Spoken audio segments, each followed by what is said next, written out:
নমস্কার বদমাইশ ছেলের মেয়েরা, তোমরা সবাই কেমন আছো? আশা করি ভালো আছো আর ভালো থাকবে না কেন, তোমরা যেহেতু আমার ভিডিও দেখতে চলেছো। সো গাইস, যেহেতু এটা আমার ফার্স্ট ব্লগ, তো সকাল সকাল ঘুম থেকে উঠে দেখি কি যে বৌদি এখানে মালা গাঁথি ফুলে বসে রয়েছে, হয়তো কোথাও পুজো দিতে যাবে। তো আজকে শ্রাবণ মাসের লাস্ট সোমবার, আজকে ডেটটা হচ্ছে 12/8/2024। তো পুজো দেওয়ার জন্য মালা টালা গাচ্ছে। এদিকে আমি একটু জলটা বালতিতে ভরার জন্য একটু ঠিক করছিলাম পাইপটা, তো জল এখনই হয়তো চলে যাবে।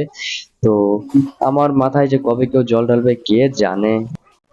সো গাইস, তোমরা কি গরিবের কলগেট দেখেছো? এই দেখো গরিবের কলগেট। সো গাইস, কলগেট ছিল না যেহেতু, তো ভিতরে যেটুকু ছিল সেটুকুতে কাজটা চালাতে হবে। তো একটু বাইরে বেরোলাম, বাইরে বেরিয়ে দেখি শেরু এখানে ঘুমিয়ে রয়েছে। তো শেরুকে একটু জ্বালালাম, তো শেরু বলছে না ভাই আর জ্বালাস নে, আমার আর ভাল লাগছে না। শুনেছি কাল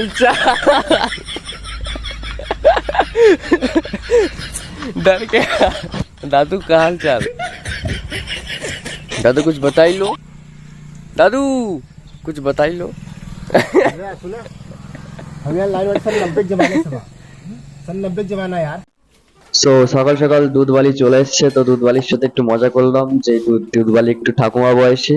তো হাতে দুধের কেটলিটা নিয়ে ওখানে রেখে দিলাম টেবিলের উপর। তো একটু বাইরে আসলাম আবার। তো বৌদি দেখি একটু মালা গেঁথেই যাচ্ছে, ঠিক আছে। তো গাইস, তোমাদের জন্য একটু ভালোবাসা রেখেছিলাম ফ্রিজে। ও মা, এ তো পুরো ফাঁকা, ঠিক আছে। তো সবিতা ভাবির মতন পুরো, মানে কি বলবো, পুরো ফাঁকা। তো দুধবালির সাথে আরেকটু মজা করছিলাম। তো এদিকে বৌদি বারবার করে ডেকেই যাচ্ছে, জানি না কি, মাথায় পুরো গরম হয়ে যাচ্ছে। তো একটু ঘরে আসলাম আরেকটু। সো গাইস, তারপর হাতে বিরাজটা নিয়ে একটু সিনেমাটিক শট দিচ্ছিলাম, একটু চারিদিকে এদিক ওদিক করে ঘোরাচ্ছিলাম। তারপরে দাঁতে, মানে সরি, মুখে বিরাজটা ঘস ঘস ঘস ঘস করে ঘষে, তো ভাবলাম যে একটু ছাদে যাই, ছাদে গিয়ে একটু প্রাকৃতিক আবহাওয়া, একটু ঠান্ডা আবহাওয়া নিই। তো ভাবছিলাম যে একটু গরম গরম, তো গরম না, সকাল সকাল ঘুম থেকে উঠেছি। তোমরা ভাবছো যে সকাল, এখনো বাজে হলো বেলা 10টা। গাইস, খেয়ে দিয়ে কোনো কাজ পাচ্ছিলাম না, তাই ভাবলাম একটা কাজ করি। হাতের মাথায় একটা জিনিস পেয়েছিলাম, কোন একটা ফল টল হবে হয়তো, কেউ মাথায় ফেলানোর ধান্দা করছিলাম। তো তলায় দেখে একটা দাদু বসে রয়েছে, তো দিলাম ফেলিয়ে, এই গেল মাথায়, হয়তো মাথায় লেগেছে। যদি দাদু জানতে পারে তাহলে কপালে কষ্ট আছে, ঠিক আছে গাইস। তো এখন একটু, আর কি করা যায়, মজা ছাড়া তো জীবন বৃথা। তো আর একটু দাঁতে ব্রাশ ট্রাশ করে টুরে এদিকে হাতে চাবি নিয়ে এখন শাটার খুলবো, ঠিক আছে। তো বাইক যে ঘরে থাকে, তো সেই ঘরটা এখন খুলতে চলেছি। তো হাতে চাবি নিয়ে আর একটু পাকামো মারছিলাম। তো এই যে তালার মধ্যে চাবিটা একটু চাবিটা পড়ে যাচ্ছিল বারবার, তো ভালো করে আস্তে করে ঢুকিয়ে দিলাম। তো চাবিটা আবার খুলে তো শাটারটা উঠাবো। বাপরে, এত কষ্ট আর কে জানে। তো ওটা লক করা ছিল, আর একটু লকটা খুলে অনেক কষ্টে, ঠিক আছে গাইজ, মানে কি শরীরে পুরো জোর চলে যাচ্ছে, হাতে পুরো ঠেলা পড়ে গেছে, ঠিক আছে, এরকম একটা অবস্থা। মানে খুব কষা আর কি, ঠিক আছে। তেল দেওয়া হয় না কতদিন কে জানে। তো এই যে আমাদের বাইক, তো একটা দাদার, একটা আমার, সরি দুটোই দাদার। কিন্তু একটা চালাই আমি আর একটা দাদা চালাই। তো আবার তালাটা রেখে তো তালাটা আবার টেবিলের উপর রেখে তো আবার যাচ্ছি ওই বাইকের ঘরের দিকে।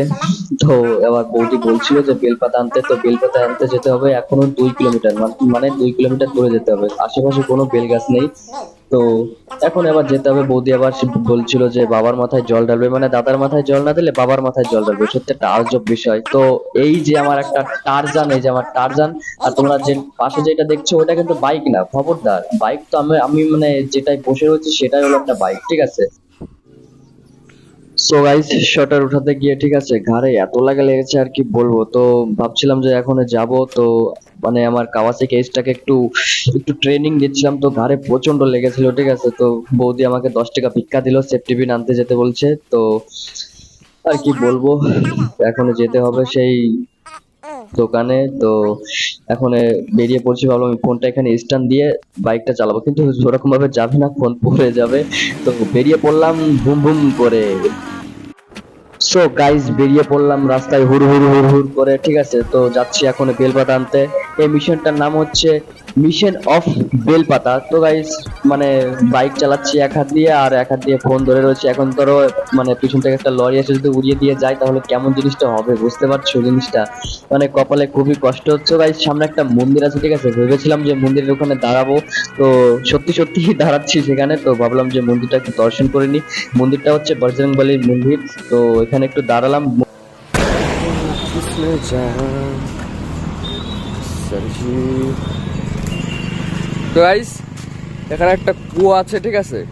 এই কুয়োর গভীরতা কত এখনো কেউ জানে না, ঠিক আছে। মানে তুমি এই কুয়োটা মানে এত গভীর, মানে ধারণার বাইরে। কত সালে যেন বানিয়েছে এটা, এখানে কিছু লেখা আছে হয়তো, কিন্তু ওরকম বিষয় কোনো কিছুই লেখা নেই। তো এইখানে চলুন, মানে রাস্তার পাশেই ছোটো দেখে একটা মন্দির, ঠিক আছে, হনুমান মন্দির। তো এখানে ঘরে একটু সাফ সাফাই হচ্ছে, ওই জন্য যেতে পারছি না। তো তো গাইস তোমাদের আমি একটু কুয়োটা দেখাই, ঠিক আছে। এই মারিয়ানা খাদের থেকেও বেশি গভীরতা এর, দেখো। মতলব এর মধ্যে যদি আমি পড়ে যাই, ঠিক আছে, মানে বাঁচার আর কোনো চান্স নেই, মানে কি হবে তারও ঠিক নেই, ঠিক আছে। তো সকাল সকাল তোরা मंदिर दर्शन कर ली, ये रही भगवान जी।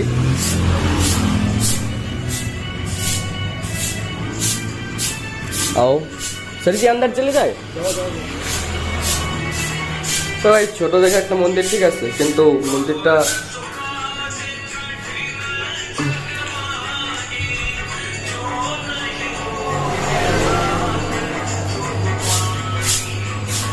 আজকে সোমবার।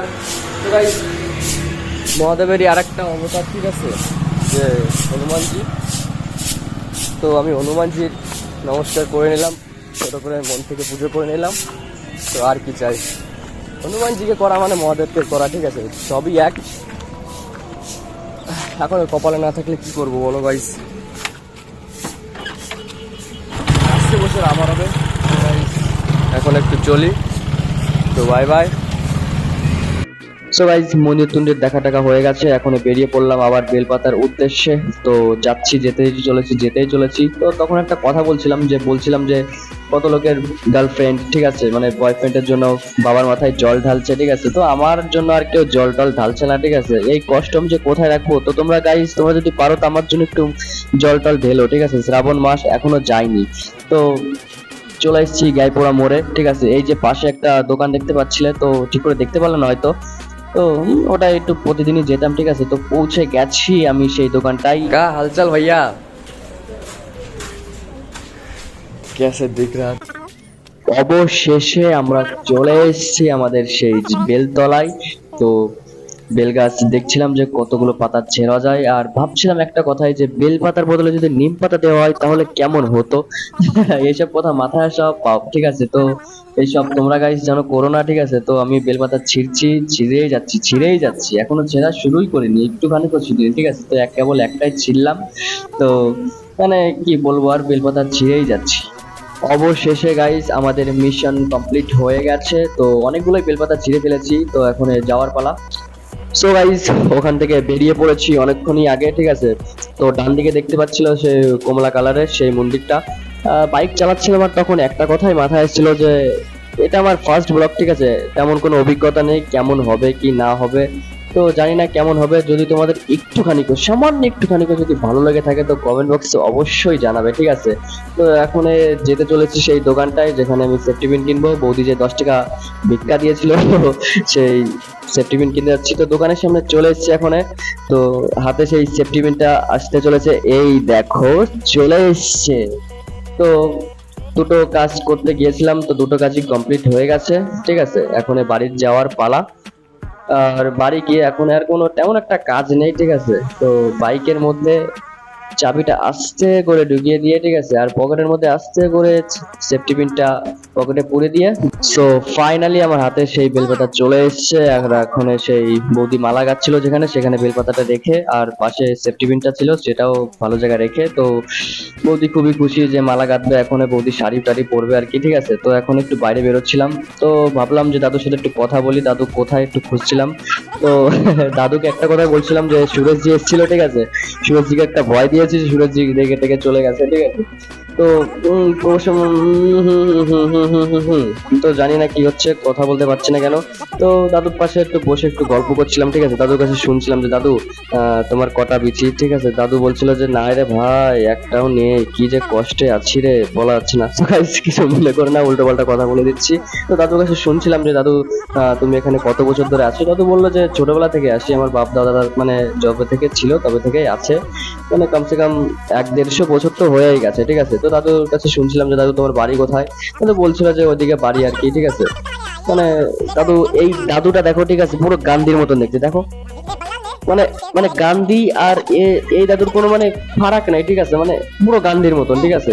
তো দাদুর কাছে একটা কথা শুনছিলাম যে দাদু, বাংলাদেশের যে প্রধানমন্ত্রী পালিয়ে গেল, এটা তোমার কি বক্তব্য? দাদু বলছে, দেখো ওরকম কোনো বিষয় না, পালাচ্ছে পালাতে দাও, তুমি যা করছো করতে দাও, ঠিক আছে। তো শেরু আসছিল, শেরুকে একটু মালিশ টালিশ করে দিচ্ছিলাম, ঠিক আছে, একটু জ্বালাচ্ছিলাম। তো শেরু বলছে, ভাই আরেকটু দে, আরেকটু দে, আরেকটু দে। আমি বলছিলাম, না ভাই অত পারবো না, ঠিক আছে।